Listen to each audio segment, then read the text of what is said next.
Quand on parle de l'âme, on parle de la partie divine personnelle qui est manifestée, que j'appelle l'être psychique. L'être psychique a, on va dire, une qualité divine à l'image du divin manifesté, pleinement consciente, pleinement divine, potentielle de toute possibilité. Et au cœur de notre âme vit ce qu'on appelle l'étincelle divine. Cette partie unique, cette possibilité personnelle et unique qu'on a tous dans notre cœur, chacun. L'étincelle divine de chacun d'entre nous est différente. C'est comme une qualité, un archétype, une possibilité amoureuse qui va tenter de se révéler au fur et à mesure de l'évolution dans la création universelle. C'est une pensée, c'est une aspiration du divin qui n'a pas encore fleuri totalement, mais qui pourtant est agissante dans la partie psychique. En fait, quand on parle de l'âme, il y a des personnes qui vont dire l'âme est triste, l'âme est perdue, j'ai entendu l'âme est damnée ou choses comme ça, etc. Dans ma conception des choses, c'est impossible. L'âme est pleinement divine, elle est pleinement consciente, elle a l'image du divin dans son plan et dans son espace de vie, dans les plans psychiques. Quand on parle d'évolution de l'âme, on ne parle pas que l'âme grandit et qu'elle se développe en tant que telle. Très souvent, j'utilise ce mot et je parle de l'évolution de l'âme, etc., etc. En fait, ce n'est pas tout à fait ça. L'âme en elle-même, dans ce qu'elle est, dans ce qu'elle représente, n'évolue pas en tant que telle que nous l'imaginons. En fait, l'évolution de l'âme est liée à son ouverture de conscience, à sa prise de conscience, à son ouverture quelque part conscientielle dans la manifestation de la création. C'est ça son évolution. C'est comme si, en fait, elle avait à devenir consciente dans la création. Et c'est ça qu'on appelle l'évolution de l'âme. C'est pas que c'est elle qui doit grandir et se développer. Elle se développe parce qu'elle s'individualise dans sa possibilité de relation avec la création et le monde manifesté. Et ce monde manifesté, c'est un monde qui est bien sûr divin parce qu'il est manifesté par le divin, nous vivons dans le divin, mais qui n'est pas divin en tant que tel parce que c'est un monde de dualité, encore inconscient. Et l'évolution de l'âme, c'est la possibilité à cet espace divin, à cette particule, cette infusion, cette émanation divine que nous sommes chacun d'entre nous, manifestée, de devenir conscient dans cette manifestation. Dans l'objectif de spiritualiser, de développer et de porter cette création à un niveau d'un développement qui a été rêvé par le divin, que nous ne connaissons pas encore. On est à un règne de possibilités de prise de conscience de ce que peut devenir cette création dans laquelle on est. Mais ça ne représente peut-être même pas une seule seconde dans l'éternité de l'évolution de la création. À en croire certains maîtres,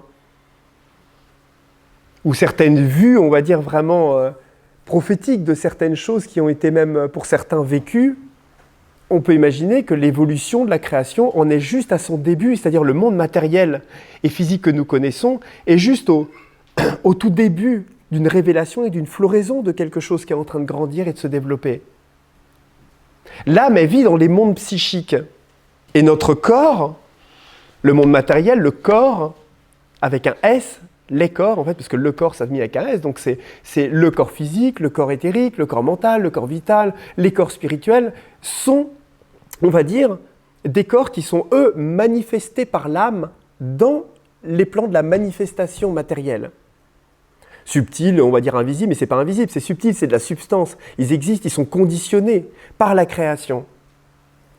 C'est-à-dire qu'on a des émotions parce qu'on est conditionné par le monde tel qu'elle est. Si on a une maladie physique, on se prend un coup, c'est parce qu'on est conditionné par les réalités du monde matériel.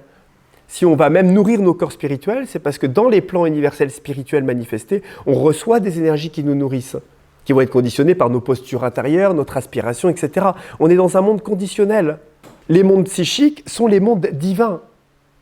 Et ces mondes divins, on va dire, et cette partie, on va dire, de notre âme personnelle divine, au fur et à mesure de notre évolution, tant par les expériences que nous vivons et par les manifestations successives de véhicules, on va dire, des différents corps, aux différentes cultures, aux différentes époques qu'elles manifestent, tend à devenir de plus en plus consciente, et s'individualise et se rapproche doucement de la création universelle, manifestée. C'est ça l'évolution de l'âme, en fait. C'est une conscience, on va dire, de plus en plus proche de la manifestation. Mais ça ne change en rien sa nature véritable, qui est en fait pleinement consciente et pleinement divine. L'âme, au fur et à mesure qu'elle va venir en avant dans la création, qu'elle va devenir de plus en plus consciente, va générer, de par justement son évolution et sa conscience, une intensité de lumière à chaque incarnation qui lui permet d'avoir des corps spirituels de plus en plus développés. Ce qui veut dire que quelque part, c'est l'âme qui crée les corps spirituels. Parce que ces corps spirituels lui permettent la possibilité d'infuser des plans universels verticaux une lumière et une énergie qui va favoriser et perméabiliser quelque part le véhicule de plus en plus. Ce qui va permettre au fur et à mesure de l'évolution à l'âme de pouvoir un jour descendre dans les cellules du corps physique, dans le physique lui-même. Ce qui veut dire que les corps spirituels ne sont qu'une étape, la création même des corps du vital, du mental et des corps spirituels ne sont qu'une étape pour permettre à l'âme, à un moment, de pouvoir venir de plus en plus en avant et de venir directement dans les cellules du corps. Parce que le corps, s'il y a quelque chose qui est le plus divin dans tous les corps que l'on a, c'est le corps physique. C'est en lui que le divin veut se manifester. Ce n'est pas dans les corps spirituels, c'est dans le corps physique qu'il veut descendre. C'est pour ça qu'on vit des transformations cellulaires qui sont fortes. C'est pour ça que quand on commence à vivre des états qui sont profonds, on sent que c'est les cellules mêmes qui commencent à recevoir et qui commencent à se transformer. Et que les transformations, elles sont substantiellement très matérielles. Et qu'au début, on vit des transformations spirituelles, et après des transformations mentales, ensuite vitales, et ensuite cellulairement physiques. Justement, par ce processus-là.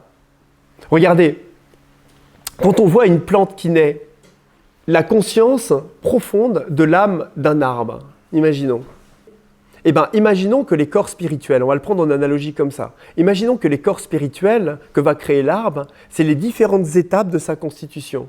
La graine va pousser, petit à petit, elle va doucement grandir, et ensuite, il va y avoir les cotylédons, ensuite, il va y avoir les premières branches, etc., etc. Imaginons que nous, de la même manière, quand on se développe, eh ben, on a la même chose, c'est-à-dire qu'on va créer petit à petit, en fait, au fur et à mesure de l'évolution, des différents corps comme ça. Mais en fait, si on regarde les différentes strates que prend l'arbre, elle ne fait ces strates-là que pour générer de plus en plus de photosynthèse. Et par principe d'inversion, en même temps, créer une partie tellurique pour pouvoir puiser les glucides, les lipides de la terre et permettre à la sève brute, on va dire, de commencer à devenir de plus en plus raffinée de par la photosynthèse et les éléments des différentes matières qu'elle prend et ensuite de faire circuler en vue d'une évolution intégrale, on va dire, de l'arbre. De la même manière, c'est pareil. Nos corps spirituels sont là pour capter des énergies de plus en plus hautes, sont là pour raffiner une sève qui vient des profondeurs de notre être, mais qui n'est pas adaptée à la manifestation. Quand la plante elle prend la sève brute par les lipides et les éléments bruts dans la terre, ils ne sont pas transformés, ils ne sont pas encore adaptés, entre parenthèses, à la partie cosmique encore. Et il va falloir que ça soit mis en lumière par les énergies cosmiques, le soleil et les différents éléments, pour qu'ensuite les informations redescendent dans l'écorce de l'arbre, transformées, et redescendent ensuite dans les profondeurs pour être ensuite réinformées, et ainsi de suite, et la plante grandit de plus en plus. Mais de la même manière, intérieurement, c'est la même chose qui se passe en nous. La conscience de notre âme, la conscience du divin en nous, a besoin de manifester son amour brut dans la manifestation.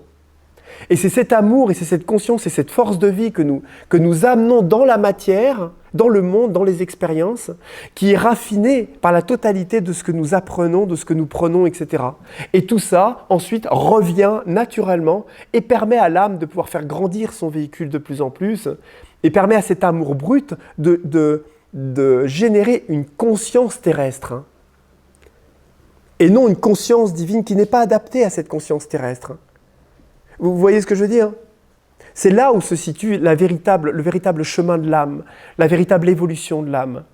Elle n'est pas dans son évolution essentielle, dans son essence, dans sa structure, dans ce qu'elle est profondément, mais elle est dans la manifestation de sa conscience, dans la manifestation telle que nous la connaissons. Et c'est ça le travail que l'on fait chacun d'entre nous, que tout le monde fait. On le fait tous. Tout le monde le fait, ce travail-là. Certains le font plus consciemment, d'autres complètement inconsciemment, mais ça avance et ça se fait.